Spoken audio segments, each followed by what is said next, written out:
Jake Morrison stood on the bridge of his ship and looked out at the stars. He was an admiral in Earth's space navy.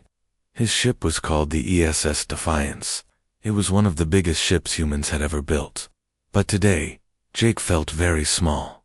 12 massive alien ships had just appeared in space near Earth. They came out of nowhere, like magic. The ships were huge and shiny. They looked like silver mountains floating in the darkness. Each one was 10 times bigger than Jake's ship. The aliens called themselves the Zephyrian Collective. They had sent a message to Earth 3 days ago. The message said they came in peace.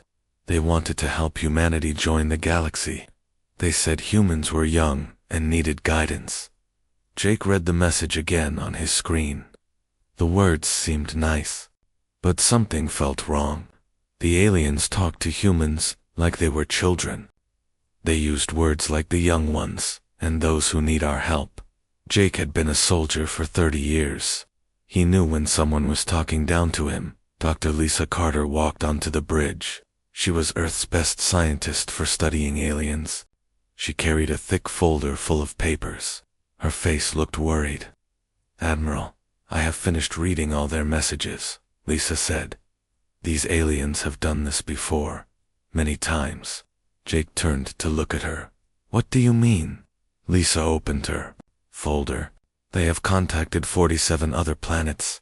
Every single one agreed to their help. Now those planets are all part of the Zephyrian Collective." "That sounds good," Jake said. "Those planets joined willingly." Lisa shook her head. "I don't think so. Look at this." She showed him a paper. "The aliens want to put protection zones around our cities. They want to move people to better places. They want to control our military." Jake read the paper carefully. The more he read, the angrier he got. The aliens wanted to take over Earth, but they were being very polite about it. They made it sound like they were doing humans a favor. Captain Ben Taylor came running onto the bridge. His face was red, and he was breathing hard. "Admiral, you need to see this," he said. Ben turned on the big screen. It showed a live video call with the alien leader. The alien looked like a tall, thin person, with blue skin and 4 arms. It wore fancy clothes covered in jewels. "Greetings, humans of Earth," the alien said. Its voice was smooth and calm. "I am High Arbiter Veltar of the Zephyrian Collective. We have come to offer you a great gift." The alien smiled. It had too many teeth. "We have watched your planet for many years. We see that you fight among yourselves. You destroy your environment. You suffer from disease and hunger. This makes us very sad." Jake felt his hands turn into fists. The alien was talking about humans like they were broken toys. "We can fix all of your problems," Veltar continued. "We have technology that can cure any disease. We can give you clean energy and plenty of food. We can stop all wars on your planet. All you have to do is accept our guidance." The alien's smile got bigger. 47 other species have accepted our help. They are all happy now. They live in peace and prosperity. They are grateful for our protection. Lisa whispered to Jake, "Notice how it says protection, not freedom." Veltar was still talking. "We know this is a big decision. We are patient beings. We will give you 72 hours to think about our offer. But please understand, this offer is for your own good. We cannot let a young species like humanity hurt itself anymore." The video call ended. The bridge was quiet for a long moment. "Did that alien just threaten us?" Ben asked. Jake nodded slowly. "Yes, it did. It was very polite about it, but that was definitely a threat." Lisa looked at her papers again. "Admiral, I think these aliens are very dangerous. They don't invade planets with armies. They invade with kindness. They make species dependent on them. Then those species never want to leave." Jake walked to the window and looked out at the alien ships. They were beautiful in a scary way, like poisonous flowers. "Get me President Santos on the phone," Jake said, "and call General Parker and Admiral Chen. We need to talk." 2 hours later, Jake was in a video call with Earth's leaders. President Maria Santos looked tired.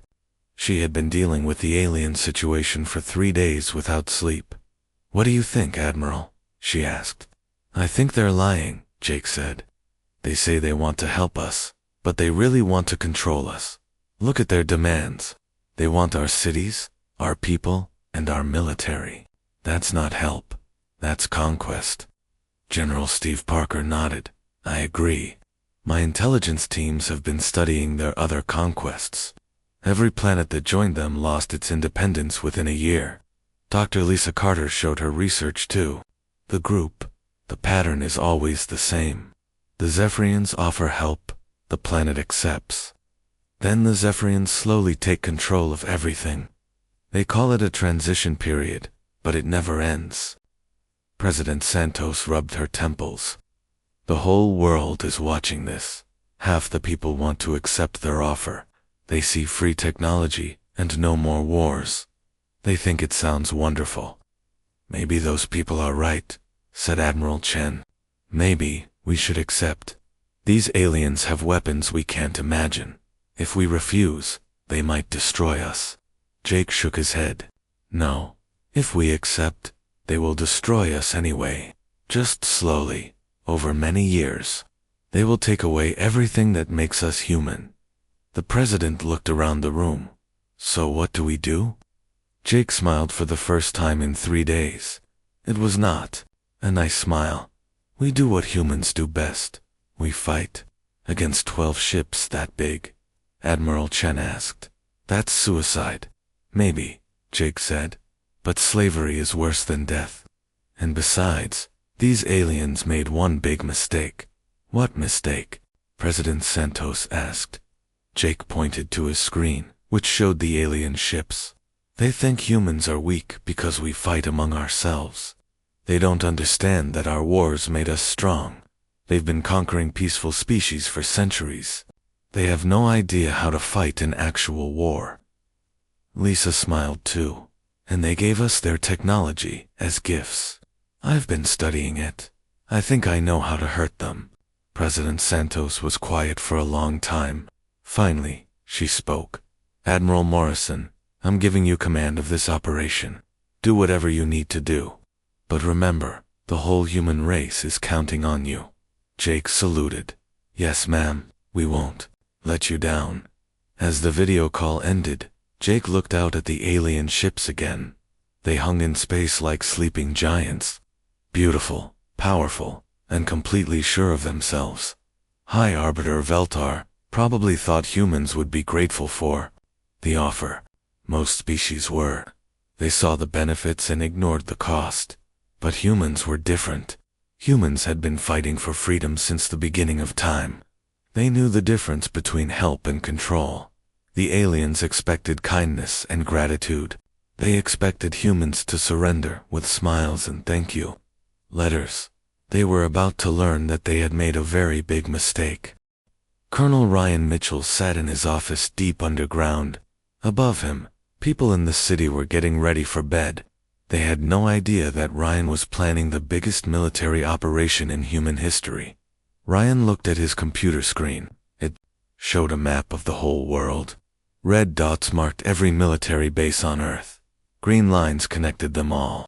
In just a few hours, every soldier on the planet would get the same secret message. The message was simple: get ready for war. But don't let the aliens know. Ryan picked up his phone and called his friend in Japan. "Hello, Ken. How are the cherry blossoms this year?" "Very beautiful, Ryan," came the reply. "Perfect weather for planting new seeds." Ryan smiled. Ken had just told him that Japan's military was ready. "That's good to hear. Give my love to your family." These kinds of phone calls were happening all over the world. To anyone listening, they sounded like friends talking about normal things. But every call was actually a military report. The Zephyrians were listening to human communications. Ryan's team knew this, so they made a plan to fool the aliens. Every message had a secret meaning that only humans understood. Dr. Amy Foster was working late in her laboratory. She had not slept in 2 days. Her eyes were red, and her hands shook from drinking too much coffee. But she was close to something important. On her desk were pieces of Zephyrian technology. The aliens had given these as gifts to show their good intentions. Amy was taking them apart to see how they worked. Interesting, she said to herself. Very interesting. Amy had found something the aliens did not expect. Their weapons were powerful, but they were also predictable. The Zephyrians had been using the same technology for thousands of years. They never had to improve it because no one ever fought back. Human weapons were different. Humans were always trying to make better guns, better bombs, better ways to hurt their enemies. It was a terrible thing, but it made human weapons very advanced. Amy looked at the alien shield generator. It was like a wall of energy that could stop any attack. But Amy found its weakness. The shield used a specific frequency of energy. If humans could match that frequency, they could break through. She picked up her phone and called Jake Morrison. Admiral, I have good news and bad news. Give me the bad news first, Jake said. The bad news is that their shields are very strong. A normal missile cannot get through. And the good news? Amy grinned. The good news is that our quantum torpedoes use the exact frequency that can break their shields. It's like their shields were designed to be weak against our weapons. Jake was quiet for a moment. Are you saying we can actually hurt them? More than hurt them, Admiral? I think we can win. Commander Paul Grant was floating in space, but no. One could see him. His ship, the Shadow Dancer, was completely invisible. The Zephyrians had no idea it was there. Paul was close enough to the alien ships to count the windows. His job was to watch and learn.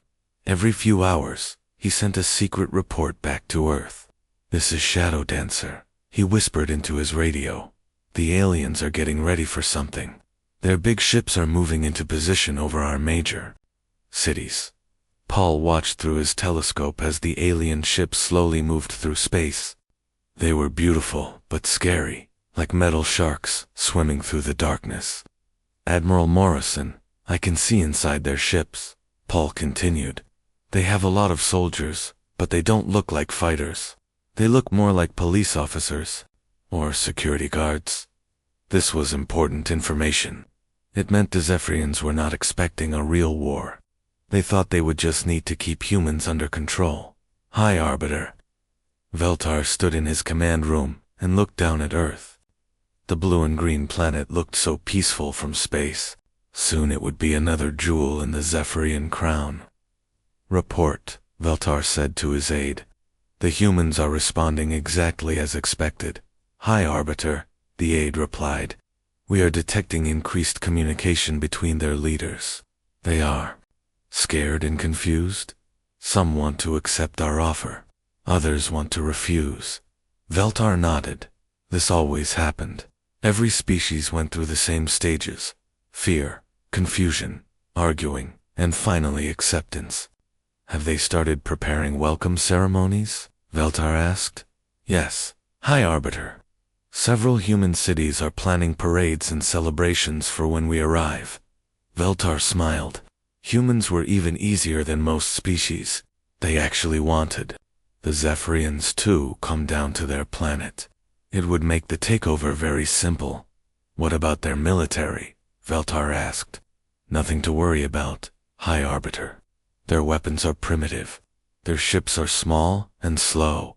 Even if they tried to fight, they could not hurt us. Veltar looked at the reports about human technology. The humans had split the atom and built rockets, but compared to Zephyrian science, they were still children playing with sticks and stones. Sir, another aide said, we are getting some strange readings from their communication satellites. What kind of readings? It looks like they are sending coded messages, but when we decode them, they are just people talking about normal things. Families making dinner plans, farmers talking about the weather. Veltar waved his hand. Ignore it. Humans are emotional creatures. They probably just want to talk to their loved ones before the big change. Back on Earth, Jake Morrison was having another meeting with the world's leaders. This time, the meeting was happening in a bunker far underground. The Zephyrians could not listen to what they were saying. "Status report," Jake said. General Parker spoke first. "All our forces are ready, Admiral. Every ship, every missile, every soldier. They're all waiting for your signal." "Good. What about the secret weapons?" Dr. Foster answered. "The quantum torpedoes are loaded and ready. I've also finished the frequency disruptors. They should shut down the alien shields." President Santos looked nervous. "Admiral, are we really going to do this? If we attack them and fail, they might destroy our entire planet." Jake nodded. "That's a risk, ma'am. But if we surrender, they will destroy us anyway. Just slowly, over many years. They will take away our freedom, our culture, our humanity. We'll still be alive, but we won't be human anymore." Admiral Chen asked. "What if we're wrong? What if they really do want to help us?" Lisa Carter had been studying alien history for days. "I've looked at all 47 planets they helped," she said. "Every single one lost its independence within a year. The Zephyrians don't help other species. They collect them." Jake stood up. "The decision is made. Tomorrow, when they expect our surrender, we're going to give them something else entirely." The room was quiet. Everyone knew that tomorrow would change everything. Either humans would be free, or they would be dead. "One more thing," Jake said. "The aliens think humans are weak because we fight among ourselves. They don't understand that fighting makes us strong. Every war we've ever fought taught us something new about combat." He looked around the room at Earth's leaders. The Zephyrians have been conquering peaceful species for thousands of years. They've never fought a real war. They have no idea what's coming. As the meeting ended, Jake thought about the alien ships floating above Earth. High Arbiter Veltar probably thought he was being kind. He probably believed he was saving humanity from itself.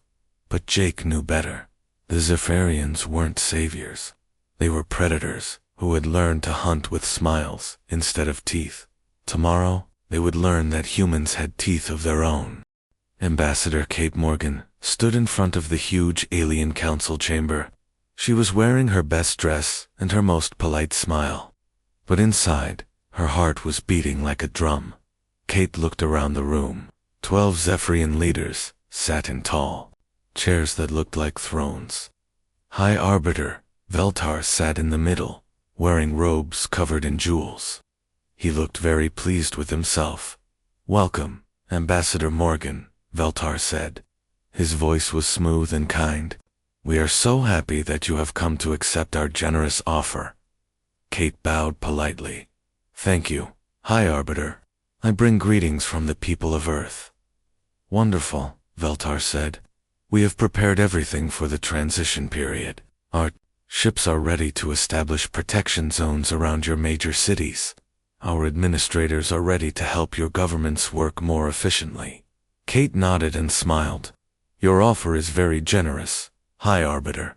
The people of Earth have thought about it carefully." And Veltar leaned forward in his chair. This was always his favorite moment. The moment when another species gave up their freedom and thanked him for it. Kate's smile never wavered, and we must respectfully decline. The chamber fell silent. For a moment, no one moved. No one spoke. The Zephyrian leaders looked at each other in confusion. "I'm sorry," Veltar said slowly. "I think there was a translation error. Did you say decline?" "Yes, High Arbiter. We thank you for your kind offer, but Earth chooses to remain independent." Veltar's face changed. The kind smile disappeared. His eyes became cold and hard. "Ambassador Morgan, I don't think you understand.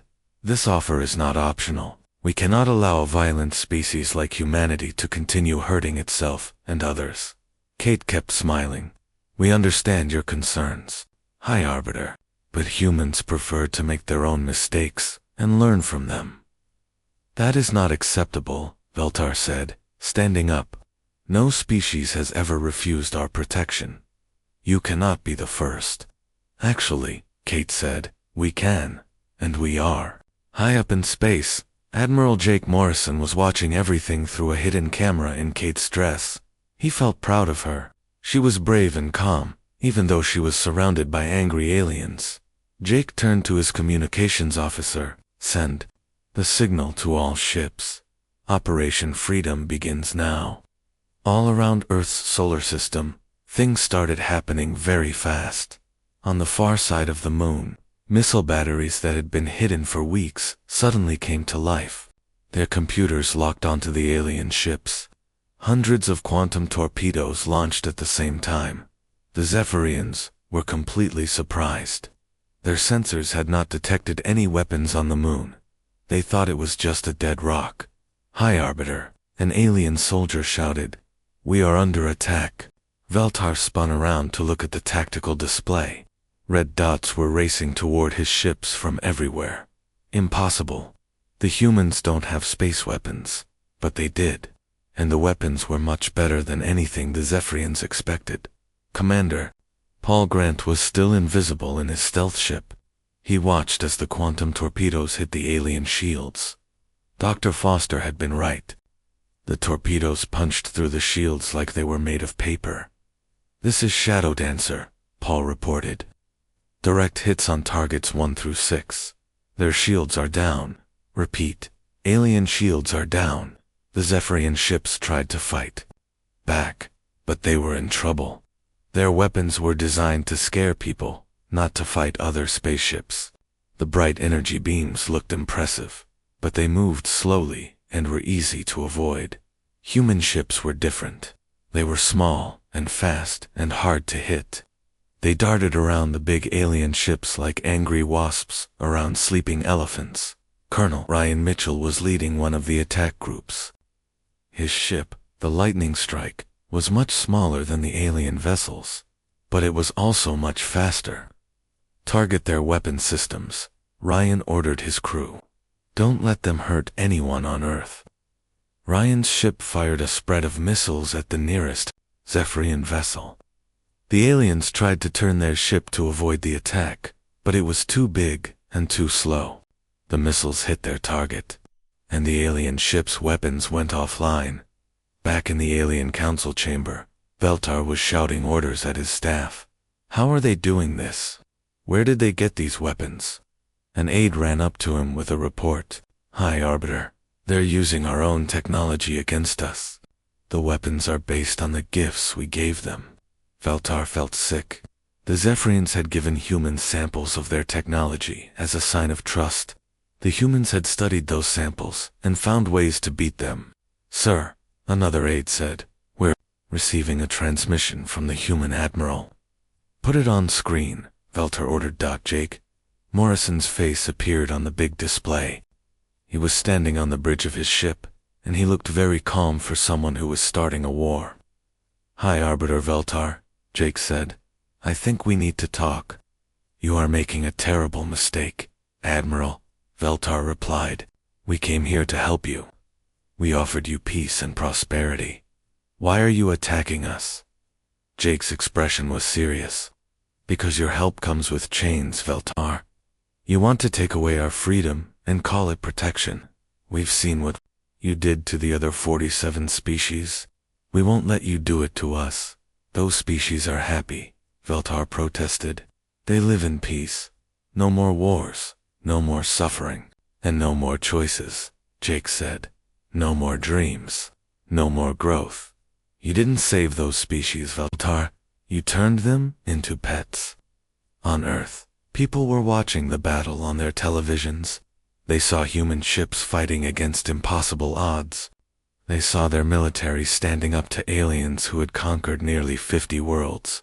Dr. Lisa Carter was in the command center, coordinating the scientific aspects of the battle. "Admiral, I'm detecting something interesting. The alien ships are not designed for combat. They're more like floating cities." "What does that mean?" Jake asked. "It means they've never had to fight a real war before. Their ships are big and impressive, but they're not built for battle. They're built to intimidate. Jake smiled grimly. Then they picked the wrong species to intimidate. Captain Ben Taylor was leading a boarding party onto one of the damaged alien ships. His soldiers moved quickly through the alien corridors, their weapons ready. "This is strange," Ben reported over his radio. "There are hardly any soldiers on this ship, mostly just technicians and administrators." "That makes sense," Jake replied. "They've never needed soldiers before. Every species they conquered gave up without a fight." Ben and his team reached the alien ship's bridge. The Zephyrian crew surrendered immediately. They had never been trained for combat. Admiral Ben reported, "We've captured the ship. The aliens are cooperating. I think they're more scared than we are." High Arbiter Veltar watched his fleet falling apart. 8 of his 12 ships were either captured or destroyed. The humans were boarding his vessels and taking his crews prisoner. "This is impossible," he said to himself. "We are the Zephyrian Collective. We have conquered 47 worlds. How can these primitive humans defeat us?" Ambassador Kate Morgan was still in the council chamber, still smiling politely. "High Arbiter, would you like to surrender? We promise to treat your people well." Veltar stared at her. A few hours ago, he had been offering to take over her planet. Now she was offering to spare his life. "How?" he asked. "How did you know what we really wanted?" Kate's smile became less polite and more genuine. "Because humans have been dealing with bullies for thousands of years. We know what conquest looks like, even when it's wrapped in pretty words." "But the other species accepted our help willingly," Veltar said. "The other species were peaceful," Kate replied. "They had never learned to fight. But humans, we've been fighting since we climbed down from the trees. We know the difference between help and control." On his ship, Jake Morrison was watching the last alien vessels trying to escape. They were running away as fast as they could. "Should we chase them, Admiral?" Ryan Mitchell asked. Jake thought for a moment. "No, let them go. Let them tell the rest of the galaxy what happened here. What do you think they'll say?" Jake smiled. "They'll say that they expected kindness and got conquered instead." Captain Ben Taylor stood in the captured Zephyrian command center. The room was huge and filled with strange alien computers. Screens showed star maps with hundreds of dots scattered across the galaxy. "Dr. Foster, you need to see this," Ben called. "Out." Amy Foster hurried over to look at the screen Ben was pointing at. Her eyes grew wide as she read the alien text. "This is incredible," she said. "It's a complete database of every species the Zephyrians have conquered. 47 different worlds, all under their control." Ben pointed to different dots on the map. "Look at these dates. Some of these conquests happened over 300 years ago." Amy studied the information more carefully. Each dot on the map showed a different planet. Next to each dot was information about the species that lived there. "The Corvani were conquered 200 years ago," Amy read. "Before the Zephyrians arrived, they were a warrior culture. They loved to fight and compete. Now they work in Zephyrian factories and never cause trouble." "What about this one?" Ben asked, pointing to another dot. "The Thraxians. They used to have their own government and made their own laws. Now Zephyrian administrators run everything. The Thraxians just do what they're told." Ben felt angry as he read about world after world. Every species had lost something important when the Zephyrians arrived. Their cultures, their independence, their spirit. "We have to help them," Ben said. Amy nodded. "But first we need to build more ships." General Steve Parker was meeting with engineers and scientists in a secret facility. Around him, people were working on the biggest construction project in human history. "How long until the new ships are ready?" Steve asked. Chief Engineer Mark Davis looked at his charts. "The first 50 ships will be ready in 3 months. We're using captured Zephyr technology, but we're improving it." "How are we improving it?" Steve asked. Mark smiled. "The Zephyrians built their ships to look impressive and carry lots of people. We're building ours to fight. Smaller, faster, with better weapons. Steve looked at the ship designs on the computer screen. The new human ships looked nothing like the big, fancy Zephyrian vessels. They looked like weapons. What about crews? Steve asked. We have volunteers from every country on Earth, Mark replied. Everyone wants to help free the other species. Colonel Ryan Mitchell was training the new space pilots. The training was hard and dangerous. Not everyone could handle flying a spaceship in combat. Remember, Ryan told his students, speed is life. The Zephyrians have bigger ships, but we are faster. Use that advantage. One of the students raised her hand. Colonel, what if they build new ships that are faster than ours? Ryan shook his head. They won't. The Zephyrians have been winning for so long that they stopped learning. They think their way is the only way. Meanwhile, Dr. Lisa Carter was working with scientists from the captured alien ships. Some of the Zephyrians were actually helping. Humans understand their technology. Why are you helping us? Lisa asked one of the alien scientists. The alien looked sad, because we remember what it was like before the collective became so powerful. We used to explore and discover new things.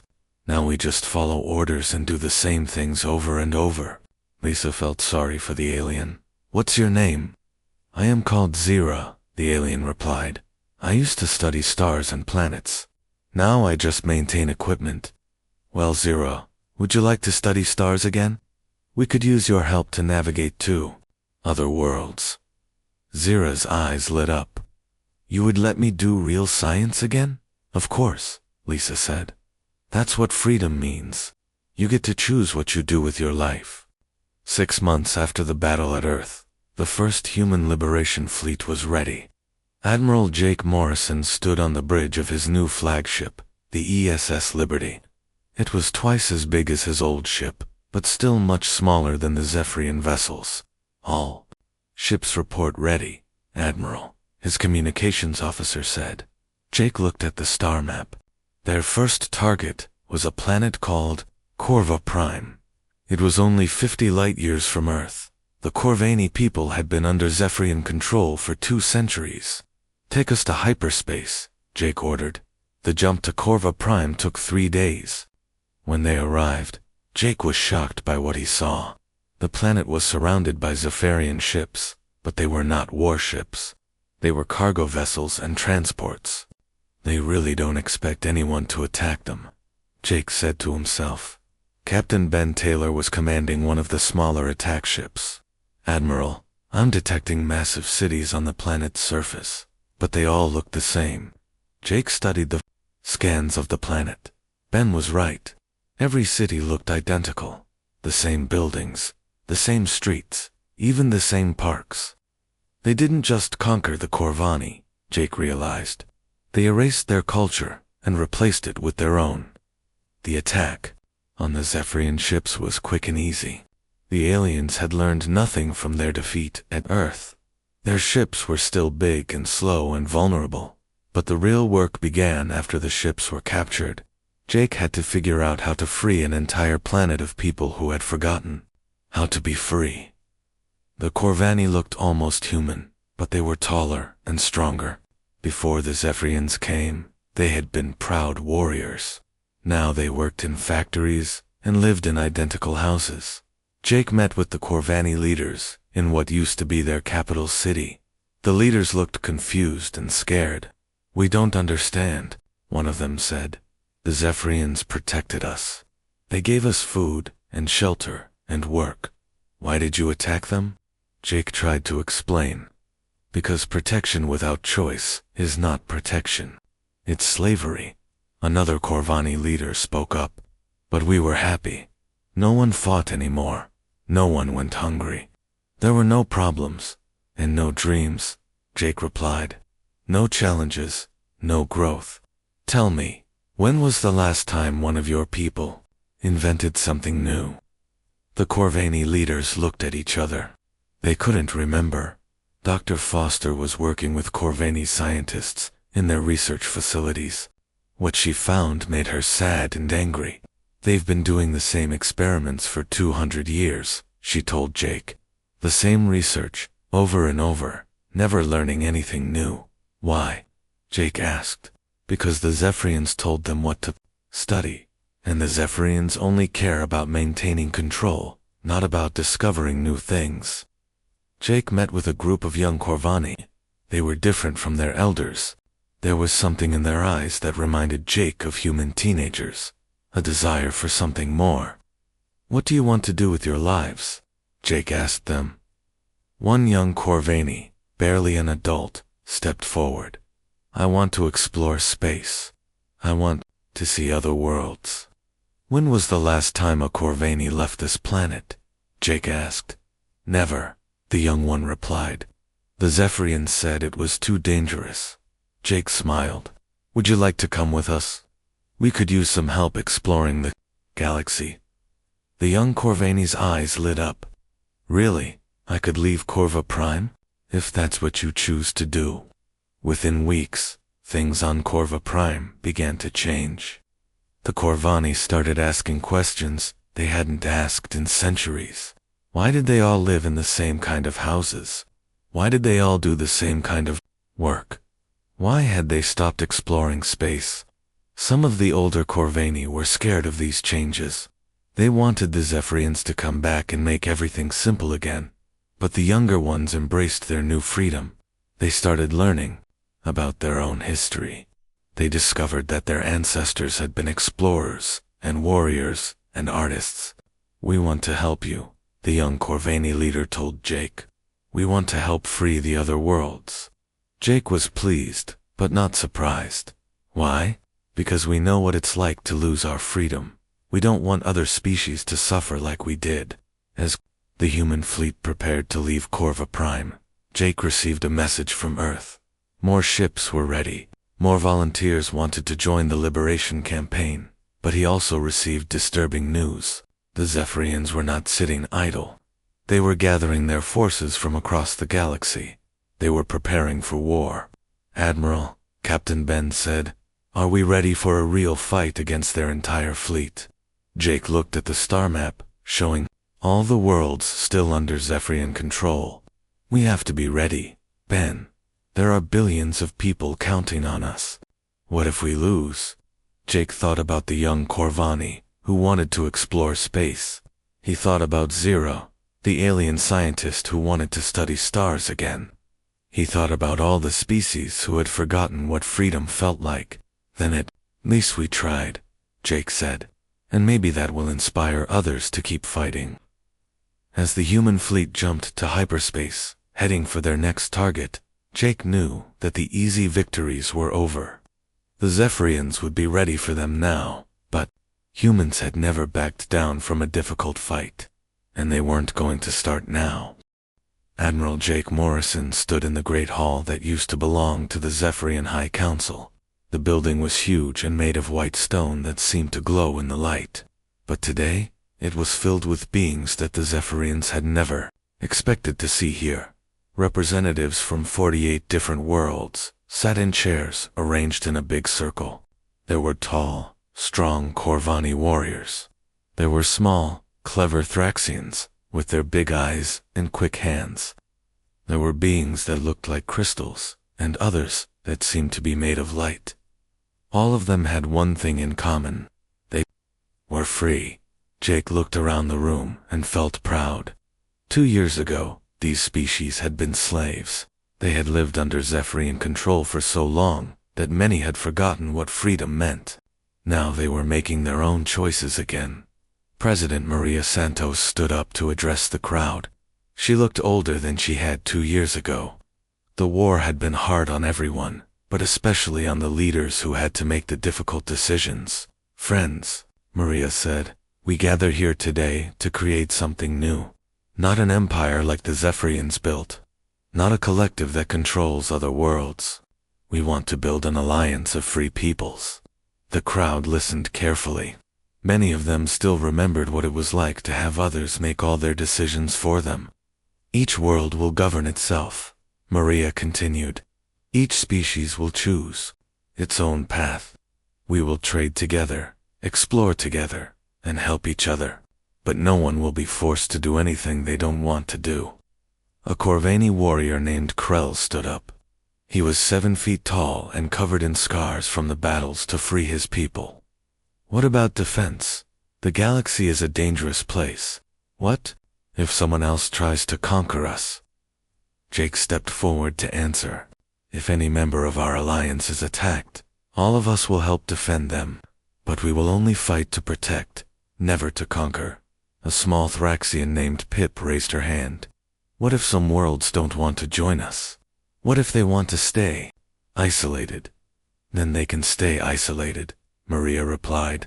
Freedom means the right to choose, even if we think they're making the wrong choice. Dr. Lisa Carter was sitting with a group of scientists from different worlds. They were all excited about working together. For centuries, the Zephyrians had controlled what research was allowed. Now these brilliant minds could study whatever they wanted. I want to learn about time travel, said a crystal being whose name was too complicated for humans to pronounce. I want to explore black holes, added Zira, the former Zephyrian scientist who had helped humans so much. Lisa smiled. We can study all of those things, and anything else we can imagine. In another part of the hall, Colonel Ryan Mitchell was talking with military officers from the liberated worlds. They were planning the defense of their new alliance. The Zephyrians still control about a dozen worlds, Ryan said. They're not a threat anymore, but we need to watch them. What about other empires? Asked the Corvani general. The galaxy is big. There might be other species that want to conquer us. Ryan nodded. That's possible. But if they try, they'll find that we're not easy targets. We've learned how to fight together. Captain Ben Taylor was in charge of the new exploration fleet. Ships from every member world were working together to map unknown parts of the galaxy. We've found 17 new species in the past year, Ben reported to the assembly. 3 of them have asked to join our alliance. The others want to stay independent for now. Are any of them hostile? Asked a delegate. Not so far, Ben replied. Most of them are curious about us. They've heard that we defeated the Zephyrian collective, and they want to know how we did it. Jake remembered the final battle against the Zephyrians. It had taken place in orbit around their home world. The aliens had gathered every ship they could find, determined to crush the human rebellion once and for all. But the Zephyrians had made a mistake. They thought the war was between them and humanity. They didn't realize that every species they had conquered was now fighting against them. When the battle began, Zephyrian ships found themselves surrounded by Corvani fighters, Thraxian destroyers, and vessels from a dozen other worlds. The galaxy's greatest empire fell in a single day. Now High Arbiter Veltar lived on a small moon with the remaining Zephyrians. They were not prisoners, but they were watched carefully. Some of them, like Zira, had chosen to join the new alliance.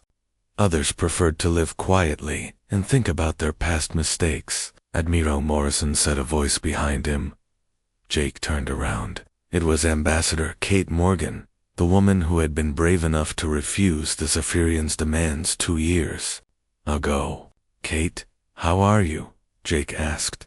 I'm well, she replied. I wanted to thank you. For what?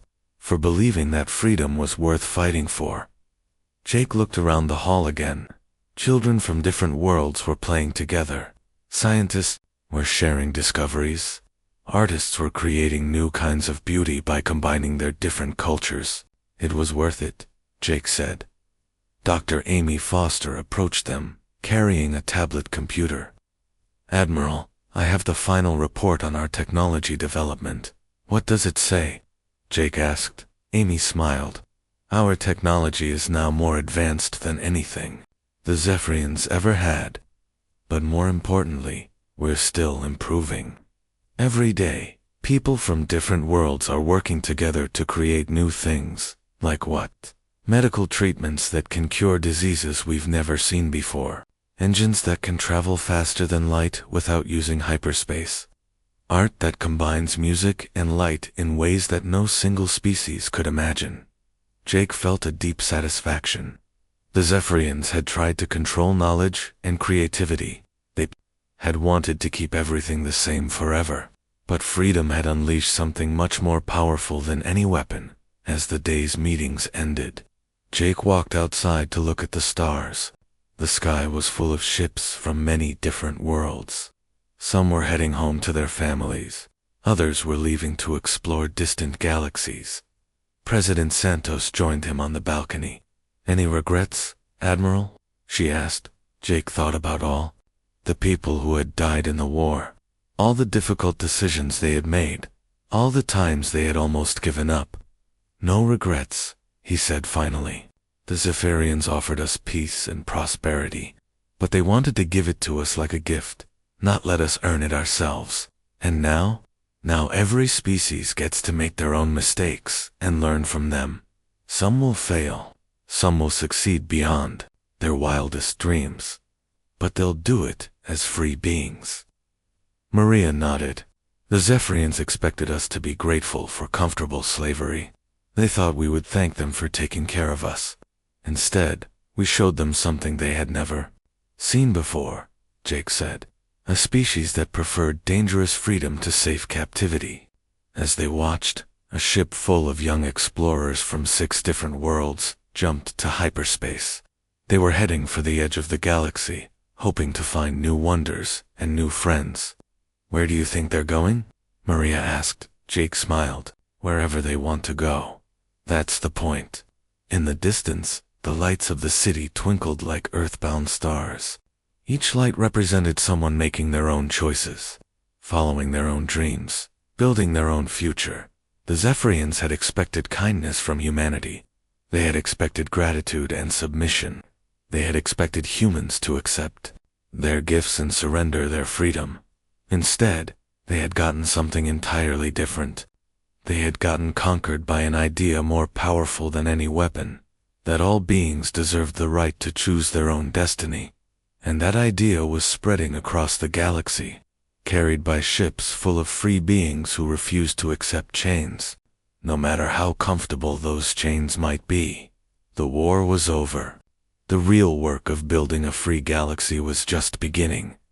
Jake looked up at the stars one more time before going inside. Somewhere out there, other empires might be watching. Other species might be planning conquests of their own. If they came, they would find the galaxy very different from what the Zephyrians had left behind. They would find worlds full of beings who had learned that freedom was worth fighting for, and they would discover, as the Zephyrians had, that when you expect kindness from humanity, you might get conquered instead.